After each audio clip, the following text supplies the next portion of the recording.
বিনয় এটা একটা পাওয়ার, এটা অস্ত্রের চাইতে অনেক বেশি শক্তিশালী।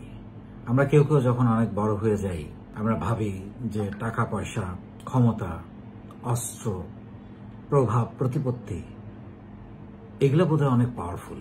না, এর থেকে অনেক বেশি পাওয়ারফুল হচ্ছে বিনয়, অনেক বেশি। যিনি বিনয়ী তিনি এদের থেকে অনেক বেশি এগিয়ে থাকেন।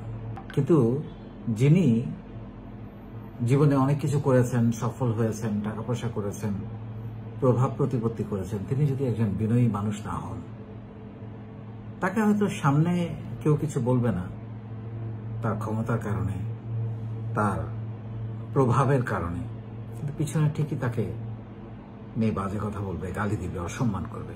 মানে তাকে সম্মানটা হৃদয় থেকে আসবে না।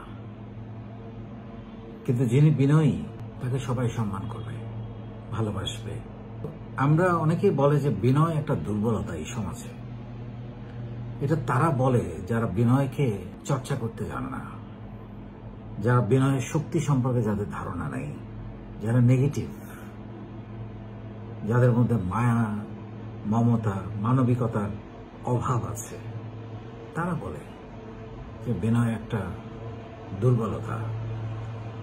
বাতিলের চেষ্টাই করে দেখেন নাই যে বিনয়ী হয়ে কতটা সম্মানিত হওয়া যায় বা কতটা উপরে ওঠা যায়। কারণ আপনি যতই উপরে ওঠেন না কেন, যতই আকাশে চড়েন না কেন, পাটা কিন্তু মাটিতেই থাকতে হবে। আপনি যত বড় হবেন তত বেশি নিচের দিকে তাকাতে হবে, তত বেশি বিনয়ী হতে হবে।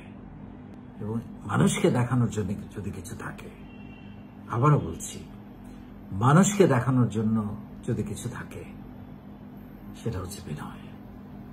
সম্পদ, প্রভাব, ক্ষমতা, প্রতিপত্তি এটা মানুষের সবসময় থাকে না।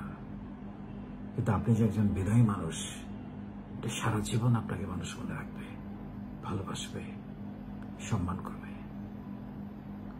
আমরা যেন বিনয়টা ভুলে না যাই।